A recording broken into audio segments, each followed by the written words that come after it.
warahmatullahi wabarakatuh.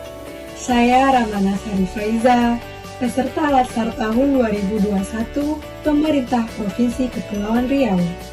Pada kesempatan kali ini, saya akan berbagi pengalaman dan pemahaman mengenai pembelajaran Agenda 3 di kegiatan Latsar CPNS tahun 2021 di Kepulauan Riau. Pada Agenda 3 ini, saya mempelajari tentang manajemen ASN, World of Government, dan pelayanan publik. Materi pertama mengenai manajemen ASN. Pada materi manajemen ASN, kita diberikan pahaman mengenai kedudukan, peran serta hak dan kewajiban kode etik ASN, dan konsep sistem merit dalam pengelolaan ASN.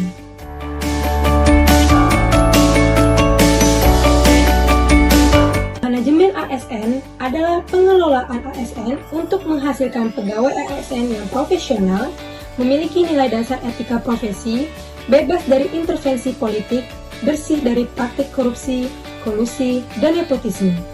Salah satu pemerintah untuk mewujudkan manajemen ASN ini adalah dengan memberikan pahaman kedudukan peran hak dan kewajiban dan kode etik ASN serta penggunaan sistem merit dalam pengelolaan ASN.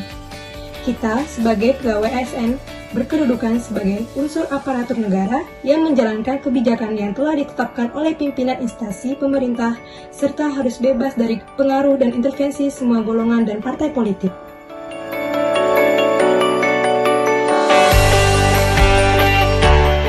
Peran kita sebagai ASN adalah sebagai perencana, pelaksana, dan pengawas penyelenggaraan tugas umum pemerintahan dan pembangunan nasional melalui pelaksanaan kebijakan dan pelayanan publik yang profesional, bebas dari intervensi politik, serta bersih dari praktik korupsi, kolusi, dan nepotisme.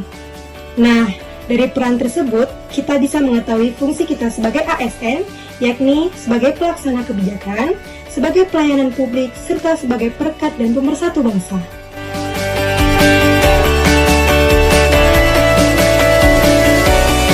Seorang ASN berhak memperoleh gaji, tunjangan, dan fasilitas, serta berhak memperoleh cuti, jaminan pensiun, dan jaminan hari tua, serta berhak dalam mendapatkan perlindungan dan melakukan pengembangan kompetensi.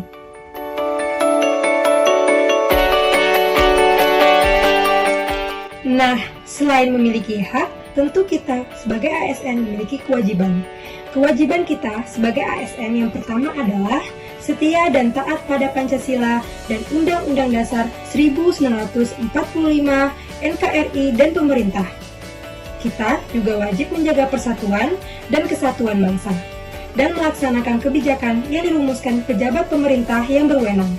Mentaati ketentuan peraturan perundang-undangan, kita juga wajib melaksanakan tugas kedinasan dengan penuh pengabdian, kejujuran, kesadaran, dan tanggung jawab. Kita sebagai ASN juga wajib menunjukkan integritas dan keteladanan dalam sikap, perilaku, ucapan, dan tindakan kepada setiap orang, baik di dalam maupun di luar kedinasan, serta yang paling penting yaitu menyimpan rahasia jabatan dan hanya dapat mengemukakan rahasia-rahasia jabatan sesuai dengan peraturan perundang-undangan. Dan kita bersedia ditempatkan di seluruh wilayah Negara Kesatuan Republik Indonesia.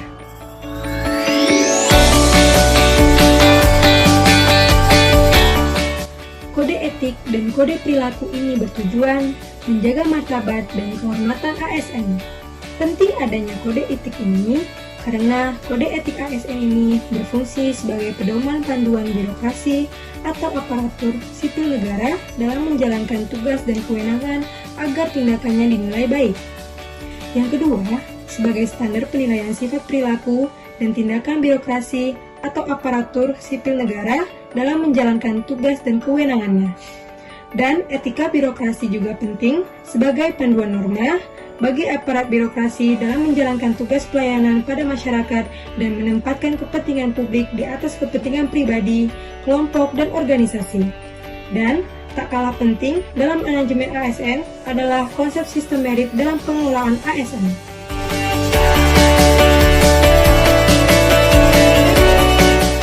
Sistem merit adalah kebijakan dalam manajemen ASN yang berdasarkan pada kualifikasi, kompetensi, dan kinerja secara adil dan wajar tanpa membedakan latar belakang politik, ras, warna kulit, agama, asal-usul, jenis kelamin, status pernikahan, maupun umur.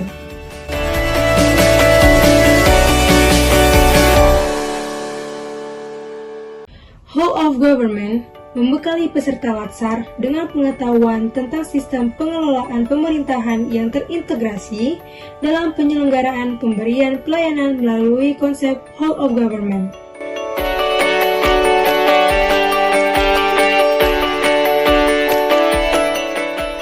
Whole of Government adalah sebuah pendekatan penyelenggaraan pemerintahan yang menyatukan upaya-upaya kolaboratif pemerintahan dari keseluruhan sektor dalam ruang lingkup koordinasi yang lebih luas.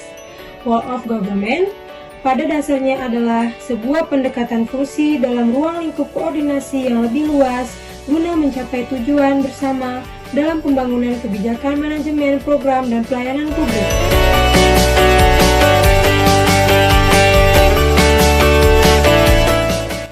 Karena adanya dorongan publik untuk kinerja yang good government, selalu terdapat keberagaman dan ego sentral, serta adanya perkembangan teknologi informasi.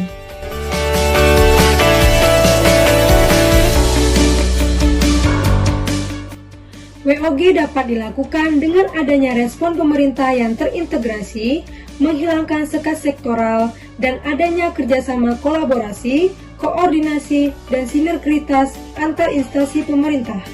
Indonesia sudah dengan baik menerapkan WOG. Contohnya, kolaborasi BNN, Polri, TNI, Bea Cukai, dan lembaga lainnya dalam memerangi narkoba, dan dapat diwujudkan melalui e-government. E-government adalah penggunaan teknologi informasi dan komunikasi dalam pelayanan publik untuk meningkatkan efektivitas pengelolaan pemerintahan. E-government ini dapat menjembatani hubungan antara pemerintah dengan pemerintah, pemerintah dengan sektor bisnis, dan pemerintah dengan masyarakat. Penerapan e-government bertujuan meningkatkan kualitas pelayanan publik, terutama dalam hal mempercepat proses dan mempermudah akses interaksi terhadap masyarakat, meningkatkan transparansi, dan mempertanggungjawabkan pemerintah dengan menyediakan pelayanan informasi. Melalui e-government, berbagai informasi yang tersedia terkait instansi pemerintah dapat diakses dengan mudah, cepat, dan real-time.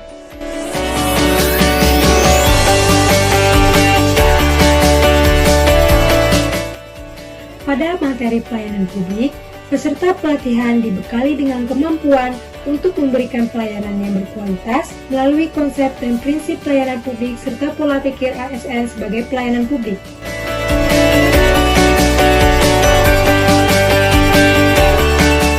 Pelayanan publik dapat diartikan sebagai pemberian layanan atau melayani keperluan orang atau masyarakat atau organisasi lain yang mempunyai kepentingan pada suatu organisasi sesuai dengan aturan pokok dan tata cara yang ditentukan dan ditujukan untuk memberikan kepuasan kepada penerima pelayanan.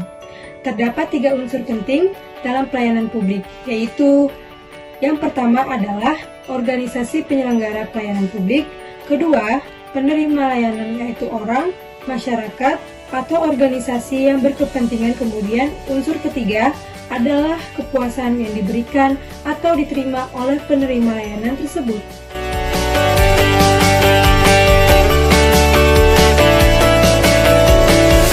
Pelayanan publik memiliki prinsip untuk mewujudkan pelayanan prima. Adapun prinsipnya yaitu 1. Partisipatif, 2. Adanya transparan, 3. Responsif, 4. Tindak diskriminatif, 5. Mudah dan murah, 6. Efektif dan efisien, 7. Aksesibel, 8. Akuntabel, dan yang terakhir berkeadilan. Baiklah, itu tadi pengetahuan dan pemahaman yang saya dapatkan selama pembelajaran secara sinkronus maupun asinkronus pada pembelajaran Agenda 3. Melalui pembelajaran Agenda 3 ini, saya sebagai ASN semakin sadar bahwasanya sebagai abdi negara dan pelayanan publik, saya harus memberikan pelayanan yang terbaik pada masyarakat dengan mengutamakan kepentingan publik di atas kepentingan pribadi maupun organisasi. Sebaik-baiknya manusia adalah yang bermanfaat bagi lingkungannya, sebaik-baiknya ASN adalah yang profesional menjalankan fungsi dan perannya. Assalamualaikum warahmatullahi wabarakatuh.